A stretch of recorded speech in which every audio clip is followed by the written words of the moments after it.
Así como escuchamos un disco por primera vez, también vamos a hablar por primera vez con nuestro invitado.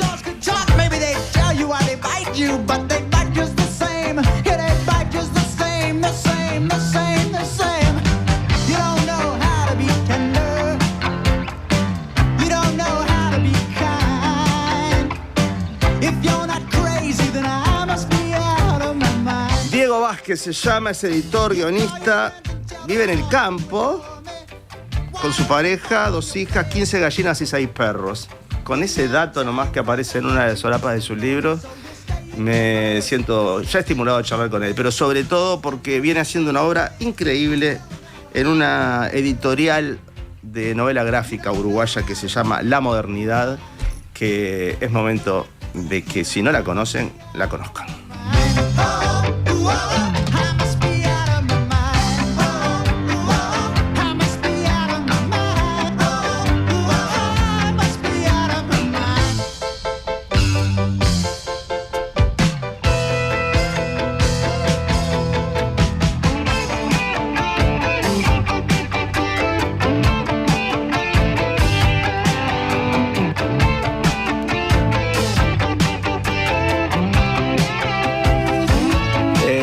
Quería conocerlo sobre todo para que ustedes también puedan disfrutar de lo que les toca en esta charla, que es escucharlo a él, sobre todo en torno a esta editorial que está buenísima. A mí me gusta mucho la novela gráfica, los cómics también, la historieta, como se le quiera llamar. Y la aparición de La Modernidad trajo un aire nuevo y una manera de hacer las cosas que por lo visto está funcionando, y eso nos pone muy contentos. Diego Vázquez, bienvenido y gracias por todo. Bueno, muchas gracias por el espacio, buenas tardes. Sí, ha venido funcionando por suerte, nos hemos movido bastante, ha llevado unos años establecernos, ir creciendo, pero estamos muy contentos con el trabajo que estamos haciendo y creyendo en ello, ¿no? Ustedes se definen como una editorial que trabaja con la novela gráfica, digamos, ¿no? Sí. Eso, de alguna manera, está acotando las posibilidades de que se aleje también en algún momento de la novela gráfica. No, bueno, mi intención es que siempre esté vinculado al relato gráfico. Bien. Quizás en algún momento puede tener alguna variación dentro de eso. Quizás algún día puede haber algún libro álbum. Quizás algún día puede haber otro tipo de corte, pero siempre asociado al relato gráfico. Diego, contame un poco, ¿la editorial ya tiene? Este año cumpliría, bueno, tuvimos como dos etapas, claro. Sí, en 2022 arrancamos a hacer fanzines. Hicimos 5 fanzines entre 2022 y 2024, historias de 10, 12 páginas, 36 páginas en la más larga, extensa. Claro. Pero bueno, en 2024 estuvimos trabajando un año y pico previo con varios ilustradores, creando un catálogo y lanzamos La Modernidad. Ya dejamos de ser La Modernidad lo exige, como fuimos al principio, y ahí largamos 4 novelas gráficas y quizás ese es el que yo siento más nacimiento de la editorial. Perfecto. A nivel profesional, que fue en 2004, en agosto. ¿2004 no? Sí, perdón, 2024. Me parecía 2024. No, me confundí. Bien. 2024. Está buenísimo porque desde entonces llegaste ahí a Bolonia, ¿no es cierto? Me mandaron ese catálogo que está buenísimo, que muestra toda la producción que tienen hasta el momento, por cómo lo plantean las publicaciones y lo que estuve mirando en la página de ustedes. Ya armaste esto pensando en un grupo de gente vinculada a la narración, un grupo de gente vinculada a la ilustración y con varios proyectos a la vez, ¿no es cierto? Para poder llegar a tener como una especie de catálogo, claro, directamente. Claro, la novela gráfica lleva su tiempo el desarrollar un proyecto. Siempre más o menos pienso en 1 año y medio para cada proyecto. Entonces, siempre estás trabajando como en 2 años. Ahora estoy trabajando en 3 novelas nuevas que van a verse el año que viene y una que va a verse en 2028. Pero siempre estás trabajando con mucho tiempo. Y bueno, al principio empezamos, eran 2 amigos que nos conocíamos por la música, que empezamos a hacer historias cortas ahí en capaz que 2020. Después en 2022 empezamos a hacer algún fanzine. Y después, bueno, de a poco fui conociendo otros ilustradores, otras personas, como para armar este proyecto y darle una vida y una continuidad que creo que es muy importante. Claro. Yo tengo la intención de que mínimo todos los años quiero publicar 2 novelas gráficas. Si puedo 3, si puedo 4, bueno, eso se va. Pero no menos de 2. Pero no menos de 2. Y bueno, voy trabajando eso. Y para hacer eso hay que estar siempre, como te digo, trabajando ahora en lo que sale en 2028. Está bien.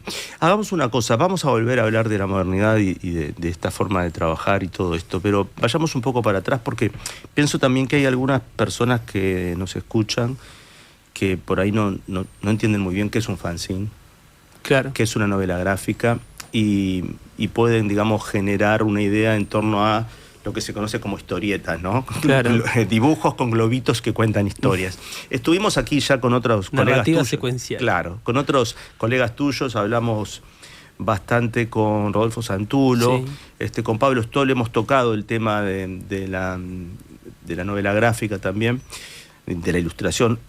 Hemos conversado y vamos a seguir haciéndolo con varios ilustradores. Hablé con Sebastián Santana y lo vamos a tener en breve. Te comento, Julia, que no te había comentado, y le comento a todos que Sebastián va a estar acá.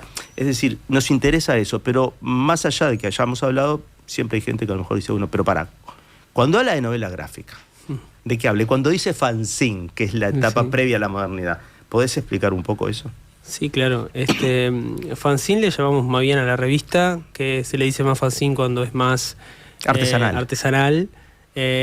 Quizás no era un fanzine del todo, quizás era más una revista porque lo nuestro fue directamente imprenta. Claro. No lo hicimos artesanal. En fotocopia ni artesanal. Claro. No fuimos por ese lado, incluso en el inicio. Pero sí eran revistas cortas, como te decía, de 12 a 36 páginas. Y bueno, la novela gráfica o el cómic lo que es relato secuencial gráfico, donde también sacarlo un poco del concepto que hay general de él, capaz en Uruguay o en algunos lados, que es como un poco más infantilizarlo, un poco más llevado de superhéroe, un poco más llevado al humor.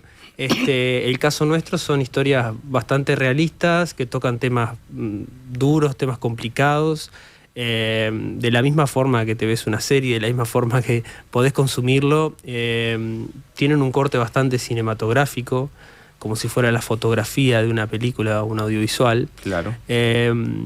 Y creo que eso es algo que es muy atractivo y muy cercano a alguien que no está vinculado al género, que por eso trato de evangelizarlo o contarlo, de que se animen el lector, porque hay mucho lector uruguayo, pero el tema lector de novela gráfica y de cómic no es tanto. Está creciendo y eso está muy interesante, pero mostrar que existe este material, que se está produciendo y que se animen a bicharlo. Sabes que antes de venir acá contigo, manoteé en mi sector de la biblioteca que está vinculado a la novela gráfica, que me gusta mucho. Sí. A mí me gusta mucho, y quizás sea un buen ejemplo decirlo, lo hablé la otra vez que creo con Roberto, que cuando vos decís lo que es una novela gráfica, también hay que saber que se hace periodismo en novela gráfica. Joe Sacco, por ejemplo, claro, que ha ganado varios premios con investigaciones, que él en vez de se instala, no sé, en la Franja de Gaza, 2 años investiga y en vez de hacer un artículo para un diario o escribir un libro, lo que hace una novela gráfica, o sea, la dibuja todo y cuenta toda su investigación, que es una investigación periodística seria y rigurosa. No, por supuesto. Por ejemplo, una de las novelas gráficas más conocidas se llama Mouse. Claro, que ganó un Pulitzer, o sea, un premio destinado al periodismo. Sí, Joe Sacco ganó 2 Pulitzer con sus trabajos. Bueno, en ese momento era el primer Pulitzer que ganaba una novela gráfica. Verdad, entonces fue como marcó un cambio ahí. Que es impresionante, sobre el nazismo. Sí, claro, la visión... Gladys, si bien no tiene nada que ver el tema, tiene un corte de dinámica y funcionamiento similar a Maus, de la manera de que él habla con su padre sobre todo lo que vivió en los campos, y yo acá hablo con mi abuela sobre todo lo que ella vivió y su familia vivió. O sea, hablo un poco más de la dinámica narrativa de poder un vínculo en el presente estarse dando, y a su vez se va filtrando los recuerdos del otro interlocutor, que en este caso es mi abuela. Ese tipo de modus operandis es un poco similar. A mí Gladys me encantó y me impresionó mucho El Monte, la verdad. Estoy refiriéndome a 2 libros de la editorial La Modernidad y de Diego, además, escritos por Diego. Leí primero Gladys, me súper atrajo, me gustó cómo está contado, esos flashbacks y esa manera de describir todo. Los dibujos están buenísimos. La historia es brutal porque la historia se trata, es una historia biográfica de alguna manera, porque sí, toca a tu familia, ¿no? Al principio uno siempre duda si eso no es parte de la ficción, lo cual estaría buenísimo. Pero según cuenta esta novela, le pedís a tu abuela que te cuente un poco su historia y ella deja unos papeles escritos sobre los que vos trabajás. Sí, eso es totalmente cierto. Reconstruyendo la historia de quien no está y de los anteriores que no están, de tus antepasados. Y al ser un relato de inmigrantes, claro, es muy fácil sentirse identificado. Claro. Por ejemplo, en mi familia, uno de mis antecesores vino de Polizón enamorado siguiendo a la que terminó siendo bisabuela mía, ¿viste? Claro. Entonces, es muy impactante, más allá de la historia del Polizón que se repite, es muy impactante ver que eso sucedía hace 100 años atrás. Claro. Y que venimos de ahí, ¿no? Bajando de los barcos y el relato está buenísimo, me encantó. Claro, después hablamos. En El Monte, que es anterior a Gladys, ¿no es cierto? Sí, en octubre del año pasado. Claro, El Monte, ahí ya la ficción juega otro papel. Es una novela que leí por ahí cosas que has dicho en otras entrevistas y que no te gustan los finales felices, ¿no? Es una novela que es bastante impactante, a mí me impactó mucho, podría haber funcionado perfectamente como novela escrita, pero claro, ahora ya no me la puedo imaginar así porque los relatos estos están acompañados muy bien, ¿no? Hablábamos el otro día, los dibujos no es que ilustran lo que dice la letra. No, y en el caso del Monte es muy particular porque la ilustradora es co-narradora también. Claro. Yo en otros casos, como en Gladys, el ilustrador, si bien hace todo lo suyo y genera el ambiente y genera la fluidez de la página, está más atado a la historia está más atado a un storyboard que yo armo al respecto de cada página, detallado, cantidad de cuadros, textos que va dibujado en cada cuadro, explicado. Y en El Monte hay más bien una descripción de la escena y los textos de cada página, y ella, Catarina Rodríguez, tuvo que conarrar eso, pensar cómo se visten, cómo es la casa, tuvo que poner un montón de ella para eso. El Monte también tiene mucho realista y algunas cosas autobiográficas, y no te digo que todo es real porque claramente no lo es, claro. Lo leíste, pero gran parte sí. Claro, tiene una parte de fantasía aparente, pero que bueno, que perfectamente puede entrar dentro de las epifanías que uno tiene en un momento de su vida o de visiones. Claro. Yo recuerdo, cuando leí El Monte, una cosa que me impactó es que conecté con un montón de experiencias mías de niño que no están directamente asociadas. Por ejemplo, cuando llovía y salías después y veías esos espejismos en el agua, ¿no? Como digo, ¿cuántas veces de niño vemos cosas? Hay algunos episodios de mi vida, enfrentamientos con animales, por ejemplo, que algunos sé que son reales y otros no estoy tan seguro que hayan sido reales, pero yo los vi y salí corriendo. Sí. Como para contextualizar al oyente que no conoce de qué va El Monte, es un escritor que está por ser padre, que sueña de manera reiterada con su muerte y decide escribir una novela al respecto, y vamos conociendo las cosas difíciles que pasó cuando era joven y cómo se va desarrollando su vida a partir de esa escritura y alrededor de esa escritura. Como para contextualizar al oyente. Está bien, yo no me animaba a hacer la sinopsis, yo por temor a revelar algo que no quiero revelar. No. Pero si vos haces esa sinopsis, la compro y está divina. Es exactamente eso. Está muy bien, me encantan los dibujos, son muy llamativos, novedosos para mi ojo, hasta el momento. Sí, es muy artesanal el trabajo del Monte, hecho hojas grandes, hecho con témperas, con lápices, es un trabajo muy artesanal, poco digital, y que llevó mucho tiempo y esfuerzo de parte de Catalina. Sí, son 2 novelas estas, más todas las otras que editaron ustedes, que tienen un costo de base importante, no solamente por los materiales, que están muy bien impresas, muy bien editadas, realmente es muy prolijo. Está Matías Castro corrigiendo textos. Matías Castro está corrigiendo textos desde la segunda edición de Tijera.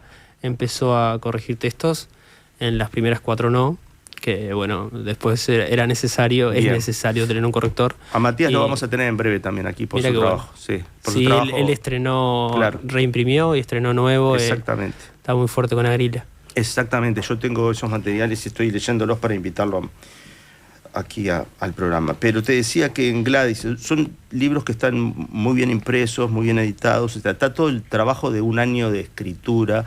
Si haces el storyboard, tenés que hacer todo ese desarrollo, casi como si fueras a hacer una película. Y sí, después hay que salir a competir al mercado.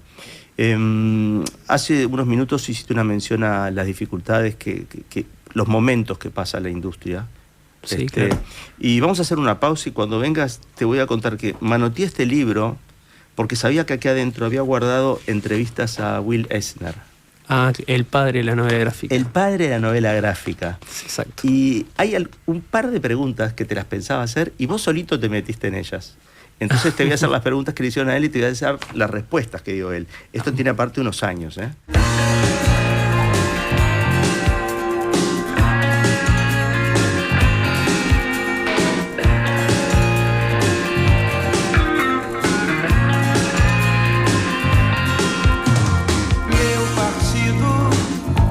Coração partido e as ilusões estão todas perdidas. Os meus sonhos foram todos vendidos tão barato que eu nem acredito. Ah, eu nem acredito que aquele garoto que ia mudar o mundo, frequenta agora as festas do Grand Monde. Meus heróis morreram de overdose. Meus inimigos estão no poder. Ideologia. Estamos conversando con Diego Vázquez, responsable de la modernidad de esta editorial sobre novela gráfica, editorial uruguaya, con varios títulos y con muchas novedades de futuro. Algunas me las contó fuera del aire, no sé si se pueden contar. Vos decime cuáles se pueden contar como para empezar alto este segundo encuentro de charla. Bueno, contamos, sí, cómo no. ¿Podés contarlo? Sí, contamos. Dale, primero volver a decir que Gladys está disponible en todas las librerías. ¿Los otros no? Todos no. El Monte, Gladys, el Tijera y Caca Seca. Sí. El Monte, Gladys, el Tijera y Caca Seca están disponibles en todas las librerías. Después los otros están pidiendo una reedición, todavía los pueden encontrar en nuestra página. Quedan, si soy sincero, unas 4 o 5 copias de cada uno, que tenemos que tener una reedición urgente. Pero bueno, mucha cosa a la vez está pasando y ta. Hay que pensarlo eso en la reedición, porque ¿se puede saber cuántos tirás cuando haces una tirada? Y depende, 300 es más o menos lo que suelo hacer de cada libro. El Tijera sí lo he reeditado, pero los otros, bueno, todavía no. Bien, el Tijera es uno de los... Es un éxito. Bueno, fue... ¿No? Sí, anduvo muy bien, la verdad. Se vendió en 4 o 5 meses, la primera vez que lo editamos. Y después, bueno, yo en realidad esa historia había trabajado mucho en ella, era bastante más amplia de lo que salió en la novela, entonces, bueno, ahí empezamos a trabajar con el ilustrador para generar una trilogía al respecto de esa historia, que va a tener su primer estreno este octubre, el 3 de octubre, se llama Tijerita, va a ser editado no por La Modernidad, sino por Grupo Planeta. Y bueno, y van a encontrarse con una trilogía criminal súper realista. La verdad que hemos trabajado bastante de esta familia que es de Sayago, que bueno, que la vida va pasando alrededor de ellos y es una novela no tan convencional del lado criminal, es una novela bastante realista donde los criminales o las personas son como cualquiera que te puedes cruzar en la calle. No es que hay grandes atracos ni grandes planes ni grandes... No, es más bien realista, de atracos chicos, de casas donde guardan droga, de mucho cosa cruda, actual, al estilo, no sé, Ocupas, al estilo de Wire, al estilo ese tipo de crimen o de de manejo de la criminalidad. Bueno, el hecho de que vaya a salir una trilogía y que vaya a ser publicada por el Grupo Planeta, vos decís, sale de la modernidad, como el jugador de 18 años que lo vendemos al exterior. Bueno, la realidad es que estamos generando bastante material, también estamos incluyendo nuevos guionistas y nuevos ilustradores, entonces yo tampoco me quería ver en la necesidad de tener que hacer 3 libros al año para mantener el ritmo que quiero que tenga la modernidad, entonces... pero capaz que escribo igual 2 o 3 libros al año, entonces decidí esta trilogía moverla de la modernidad y potenciarla con Planeta y seguir trabajando en los proyectos nuevos con la modernidad. Me parece perfecto. Y hemos hecho, la verdad, estoy muy contento. Bueno, el libro nuevo está terminado en realidad. Están en el momento de corrección con el editor, con Leonardo, el editor nuestro, viendo los detalles finales para en breve entrar a imprenta. Porque también te cuento ya de paso que yo particularmente en septiembre viajo a Frankfurt. ¿A la feria? A la feria de Frankfurt, la editorial. En la feria de Bolonia conocí a un agente de la feria de Frankfurt que me contó que bueno, que ellos tienen el Frankfurt Global Network, que es un programa donde invitan a 14 editoriales de todo el mundo a tener un sector importante en la feria. Y este año en particular está destinado al manga y al cómic y a la novela gráfica. Entonces, bueno, iban a invitar 14 editoriales que publicaran especialmente eso. Me incitó a que me presentara, lo hice y bueno, quedé seleccionado. Hermoso. Y sí, la verdad hermoso. Es un programa de 17 días con entrevistas con editoriales alemanas, recorridos, charlas, conferencias. Es todo un programa. ¿Vas a llevar libros? Por supuesto, sí. Porque hay como un stand, digamos, por así decirlo. Claro, hay un stand central en la feria, en un lugar importante de la feria, que tiene 14 espacios para cada una de las editoriales, donde ellos mismos imprimen toda tu gráfica, y ahí vas con todos tus libros, vas con un catálogo nuevo para coordinar reuniones y intentar lo principal de esta feria, que no son ferias de venta al público, no es como una feria del libro que suelen ver, es una feria destinada 100% al comercio, a la industria del libro, a vender derechos, a comprar derechos, a arreglar traducciones, a arreglar coediciones, a vender derechos audiovisuales. Sí. Y es la feria, además. Es la feria una de las más importantes, o capaz que la más importante, que bastante abrumadora está siendo para nosotros todo el tema de investigar editoriales, coordinar reuniones, pero bueno, a su vez como en Bolonia pasó, que anduvimos bastante bien y nos movimos bastante bien. Acá espero que pase lo mismo, estoy trabajando mucho para que eso sea así y varias personas ayudándome mucho para que eso pase. Diego, ¿vos sabés cuál es la diferencia horaria entre Frankfurt y Montevideo? 5 horas. ¿Para adelante? Allá es 5 horas más tarde, porque lo tengo muy claro por los mails cuando mando, que las respuestas siempre son en la mañana. Bien. No, porque estaba pensando que si te parece bien, cuando ya hayas hecho los negocios pertinentes, un día que estés en el estado, ahí podemos tener una comunicación vía videollamada y nos contás cómo te está yendo y mostrás el stand de la modernidad en Frankfurt.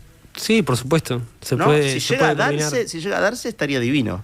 No, por supuesto. Y como que acompañarte ahí, saber un poco y ver esa dimensión. Ahí muestras con el teléfono la dimensión delirante de esa feria. Yo tengo amigos que han ido y me dicen que es una locura. Es una locura de grande. Bueno, es una oportunidad quizás bisagra para la modernidad, ¿no? Y bueno, este año han pasado esas 2 ferias muy juntas y la verdad en abril fue la de Bolonia y esta es en septiembre. Es en octubre la feria, pero nos voy en septiembre por todo eso que contaba antes, que es previo. Y bueno, y cosas que se van consiguiendo. En Bolonia también conseguimos vender un título para Italia, que es este libro Dentro del Cuadro, que son 9 historias cortas. Se va a publicar por una editorial que se llama SAE Comics. A ver, convídamelo. SAE Comics. SAE Comics es un grupo editorial que se llama Grupo SAE, que es un grupo que es dueño de varios diarios en Italia, y hace poco lanzó su sello de cómics, SAE Comics, y una revista también que se llama Comic Reporter. Y bueno, pude hacer un arreglo con ellos allá, que en realidad se concretó, se terminó de firmar hace un mes, ponele. Se extendió un poco la firma entre una cosa y otra. Tenés la primera traducción de uno de tus libros. Claro, eso sí. Sí, por suerte va a salir en diciembre allá. Y bueno, en eso estamos muy contentos. Es un libro especial también porque trabajan casi todos los ilustradores. Son 10 historias de 8 ilustradores. Entonces eso... Cuando decís casi todos los ilustradores son tus amigos. Los ilustradores de la editorial. Sí, pero no... No necesariamente, no digo en el mal sentido, sino que después que haces un trabajo durante un año, claro, haces un libro, o sea, y generás un vínculo inevitable. No, por supuesto, que son amigos, son colegas y se transforman en amigos. Claro, trabajás mucho tiempo. A lo que quise apuntar era que quizás al principio trabajé con Ezequiel y con Gabriel, que eran más amigos conocidos de mi vida, y después, bueno, el trabajo fue abriéndose a colegas. Está divino. Está divino. Sí. No, y también está buenísimo haber colocado un libro que tiene a tanta gente involucrada, porque el sentimiento de compartir el momento es no, es por eso, justamente, era como eso. Fue un sentimiento global el lograr eso.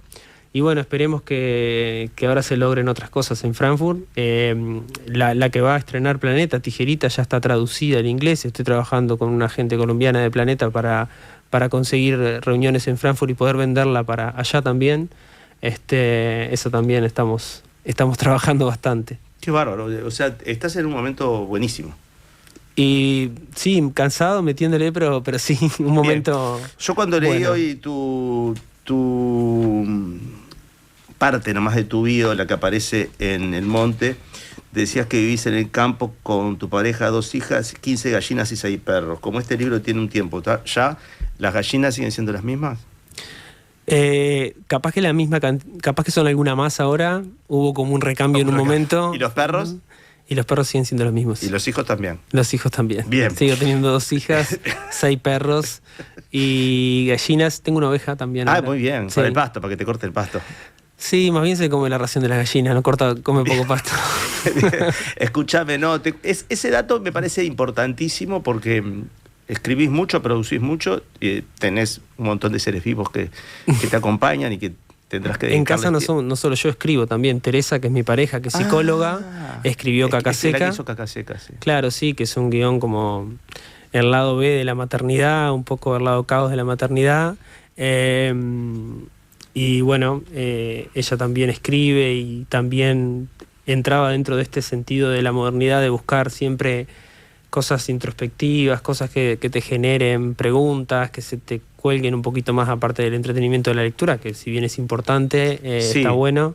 Trabajar ese tipo de temas a mí me gusta y es como la idea principal de la modernidad, independiente de sus tramas. ¿Sabés que yo leí estos 2 libros, no los otros? Y en estos 2 lo que me impresionó mucho es que está el tema de lo humano siempre presente, ¿viste? O sea, como que tiene una carga de reflexión filosófica sobre todo en el monte suceden un montón de cosas que tienen que ver con misterios, dudas, preguntas, interrogantes que yo creo que de diferente manera, pero todos tenemos. Claro, sí, me parece bastante universal siendo tan particular la historia, ¿no? Me encantó eso. Sí, tiene como esa atmósfera de existencialismo. Sí, existencialismo, la palabra es. Quizás a mí me parece muy interesante ver cómo reaccionan los personajes a situaciones a veces extremas, a veces confusas, a veces removedoras.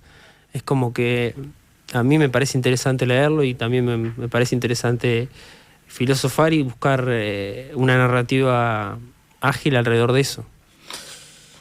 Buenísimo. Te mencioné antes de la pausa que en una entrevista a Will Eisner del 26 de enero del 2002, la guardé. Decíamos que él introdujo con Contrato de Dios como la primera novela gráfica. Estamos hablando que eso sucedió en 1978. Sí. Desde entonces hasta acá, bueno, él ha sido y será una referencia.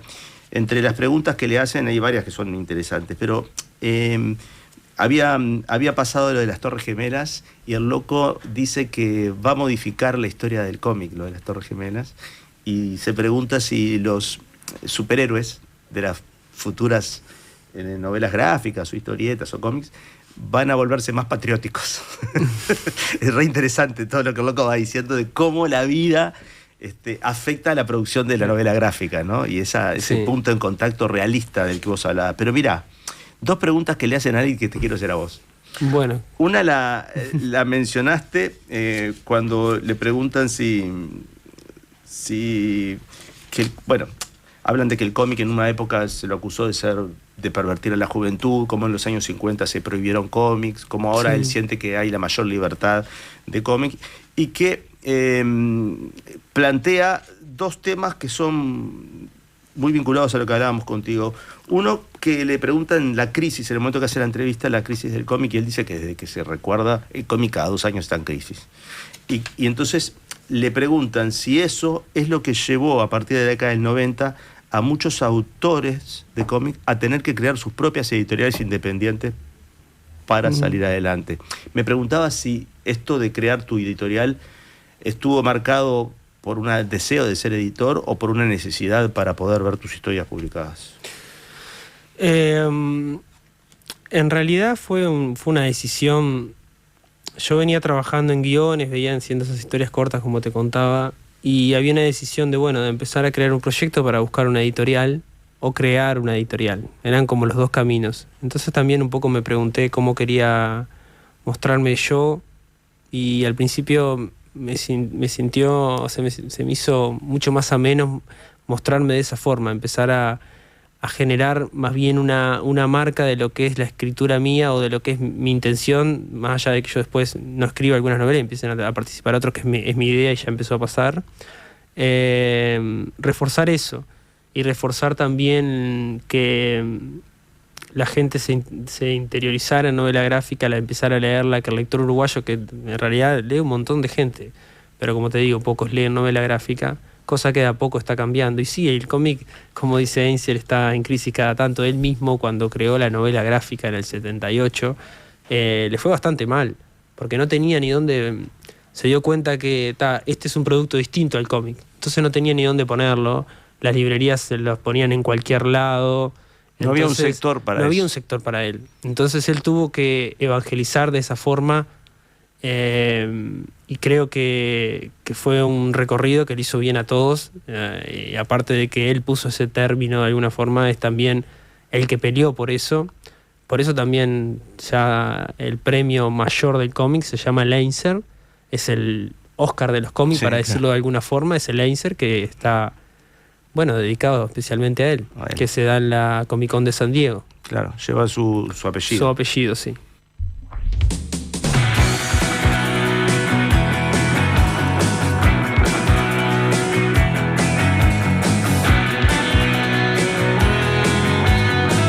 Comunicate al 099-891-888. E mágicos das frases endiabradas sem mel. Trago boas novas, bobagens no papel. Balões incendiados, coisas que caem do céu. Sem mais nem porquê. Queria dia no mundo poder te mostrar o meu talento pra loucura, procurar longe no peito.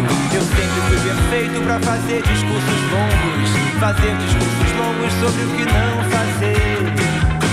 Que é que eu vou fazer? Senhoras e senhores, trago boas novas. Eu vi a cara da morte e ela estava viva. Eu vi a cara da morte e ela estava viva. Viva. Eu vi a cara da morte e ela estava viva. Estoy conversando con Diego Vázquez, responsable de La Modernidad y de muchos de los títulos, de las narraciones de muchos de los títulos que integran el catálogo de la editorial. Quería concentrarme en Gladys, que fue por donde empezamos, el último de los libros aparecidos hace unos días, está en todas las librerías, también están los otros libros, casi todos, no todos, porque algunos ya están casi agotados. Implica para una editorial chica, sos una editorial chica, por supuesto, editar 300 ejemplares y venderlos te ponen un problema, porque la verdad que es, vendí 300 ejemplares en un año, edito 300 más, ¿cuánto más voy a vender? ¿Viste? No sí. Es tan fácil eso. Incluso las editoriales grandes, las grandísimas, dudan a veces de si tiene sentido volver a hacer una edición del tamaño de la original. Entonces, todo este negocio te ha hecho también desarrollarte como empresario. Y necesariamente tenés que tomarlo como lo que es. Si bien uno está haciendo algo que le gusta, está metiéndole todo el corazón y garra. Te podés fundir por emoción. Claro. No, o sea, siempre tratando de trabajar con cosas lógicas, con las cosas claras también. Y bueno, ir de a poco. Se va a reeditar si es muy importante hacerlo. También hay que ir viendo manejando. Uno también a veces gana un fondo, como pasa con Gladys, y es un poco más holgado el trabajo. A veces no, y hay que ponerle el cuerpo. Pero va pasando, y también otras cosas. Esta tercera puerta, de alguna forma, que es el poder cobrar derechos de libros impresos en otro país, de a poco también abre otra entrada para poder seguir invirtiendo acá. El buen funcionamiento de este libro que se publica en Italia, alguna venta de algún derecho acá, perfectamente se va a transformar en la reedición de los 3 libros en breve. O sea, se va como invirtiendo y trabajando de que esto crezca, cumpliendo todo lo que se pueda, ¿no? Gladys es la historia de tu abuela y de su familia, por lo tanto tu familia, por propiedad transitiva hacia arriba. La historia de sus orígenes, de cómo llegó, cómo emigró, cómo se separó de su familia, cómo sus hermanos se separaron, una cosa que parece rara. Parecía raro, ahora vuelve a pasar con todas estas olas de inmigrantes que hay en el mundo. Hoy prestaba atención que en España quedaron como...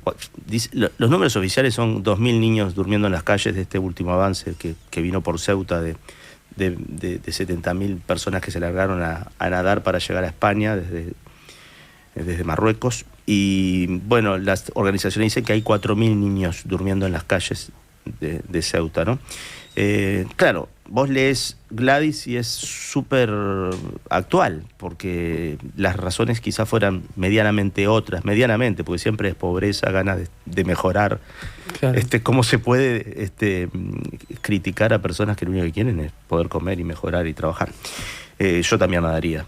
Gladys cuenta esa historia, y lo más emocionante, y ahora hablando contigo, sé que es tal cual, es que tiene algo biográfico, que es que vos le pediste a tu abuela, la ibas a visitar y le pediste que te contara, y por suerte lo hizo, antes de pasar a otro plano, digamos, ¿no? Claro, sí, todo empezó en una Navidad, que estábamos conversando de varias cosas, y ella hace un comentario de que su bisabuela estaría encantada viendo toda la comida que hay en la mesa, que estuvieron un año sin comer casi, o sea, comiendo solo papa y zapallo, que era lo que plantaban.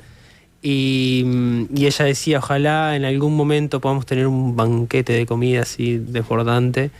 Y ella, haciendo ese comentario, me puse a conversar con ella, y una cosa llevó a la otra. Y bueno, y me pareció muy interesante. Grabé esa conversación, esos audios que después perdí. ¿En serio? Sí, ¿Y lo reconstruiste o no? No.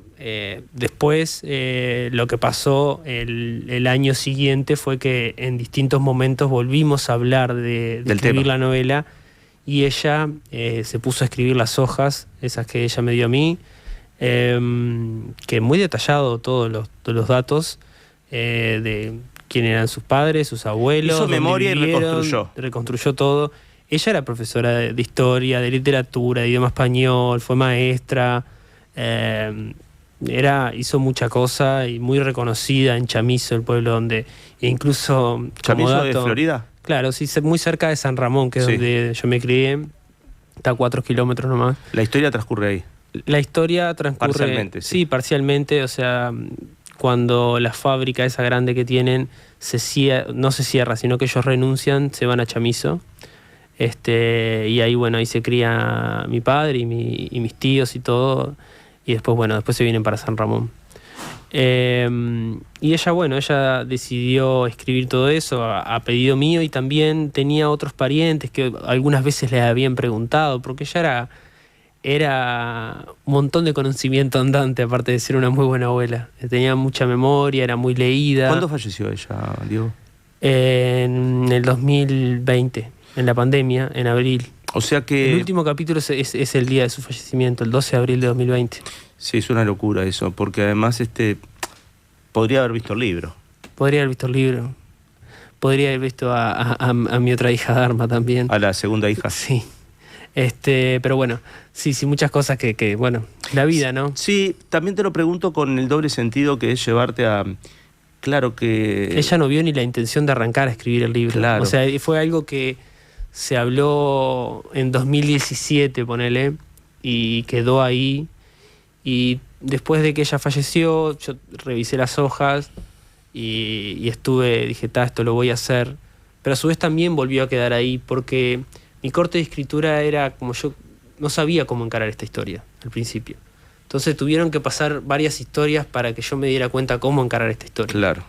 O sea, era algo que iba a pasar. Es distinto, aparte del anterior. Era algo que iba a pasar, pero yo todavía no estaba listo para escribir.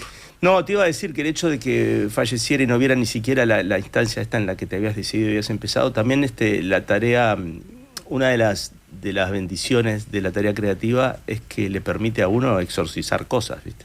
Claro. Que también lo importante que fue para vos escribirlo. No, sí, fue muy importante. También tuve mucha ayuda en el sentido de información. Tengo mi prima Fabiana, me ayudó mucho en conversaciones con tías con las que yo no converso, no tengo contacto, y ella sí, pidiendo información, pidiendo fotos. Por ejemplo, datos como el papel del civil cuando se casaron, Dalmacio y Teresa, o sea, los padres de mi abuela. Claro. Cuando se casaron ellos está la fecha, 1914, creo que era 1914, ahora de memoria es difícil, son muchas fechas, pero 1924, ahora no me acuerdo bien.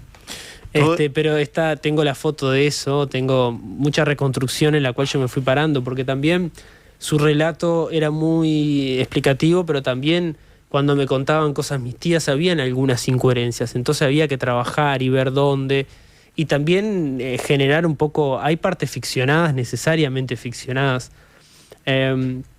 Por ejemplo, su padre se vino para Argentina y su madre se vino con su padre para Uruguay, y después su hermana, que se había venido antes a Uruguay, él sabía dónde vivía y todo, trabajó en esa fábrica, y su madre y su tía juntas traen al padre con quien se va a casar desde Argentina a trabajar a la fábrica. La forma exacta de cómo se contactaron con él no la tenía, y mi idea fue la carta, porque yo sabía que él sabía dónde estaba trabajando y dónde estaba viviendo, y porque se habían escrito estando ella ya en Uruguay trabajando y él todavía estando en España en la casa de sus tías. Quiero decir, hay algo de periodístico, hay algo de historiador que reconstruye, hay algo de literatura ficcional que rellenás pero siendo, digamos, coherente con las posibilidades. Digamos. Claro, sí, hay detalles mínimos de cosas que tuve que ajustar porque era necesario para darle la coherencia a todo. Y bueno, la novela tiene 17 capítulos, pero está enmarcada en 3 grandes arcos que son, como hablábamos antes, disparados por charlas que yo tuve con mi abuela reales.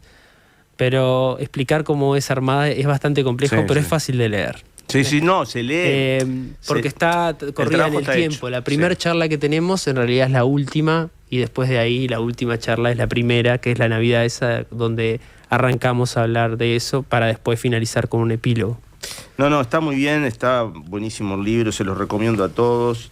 Tiene una cosa muy buena que me gustó, que es poner al final del libro ciertas referencias al trabajo, de cómo fue dibujado. Sí, Lisandro Di Pasquale, que es el ilustrador con el cual estuvimos trabajando.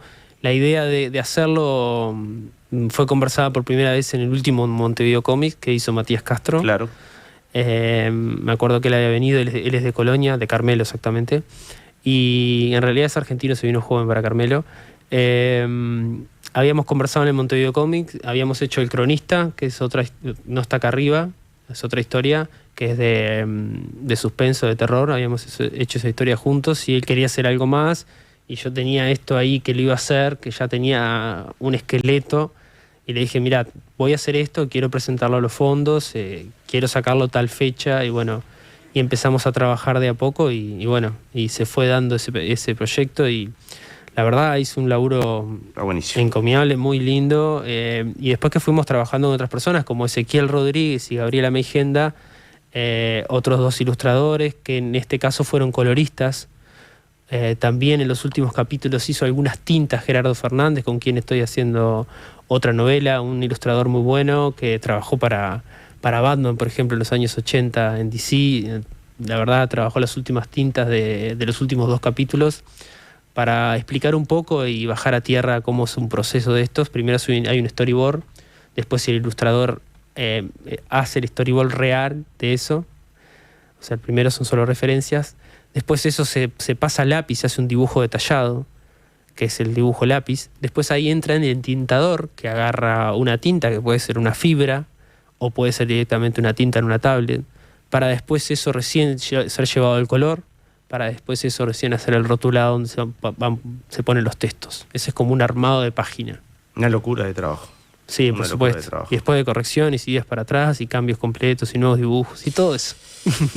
Diego, te agradezco que hayas venido, te agradezco que sigas intentando esto y que lográndolo además, y sin duda hay un futuro promisorio para la modernidad, y mantenernos al tanto de todo, y por supuesto que más allá de que suene como un atrevimiento de mi parte, si llegas a estar aburrido en Frankfurt en un momento, nos escribís y decís: muchachos, denme bola que les quiero contar lo bien que me está yendo. Y no, por supuesto, podemos hacer un contacto y mostrar un poco por arriba de la feria, los stands de ahí. Sí, no, y ver la modernidad ahí, sí, ¿no? Y la gente preguntando y yéndose con los libros abajo del brazo. Gracias, Diego, ha sido un placer. Un gusto y gracias por el espacio. Por favor.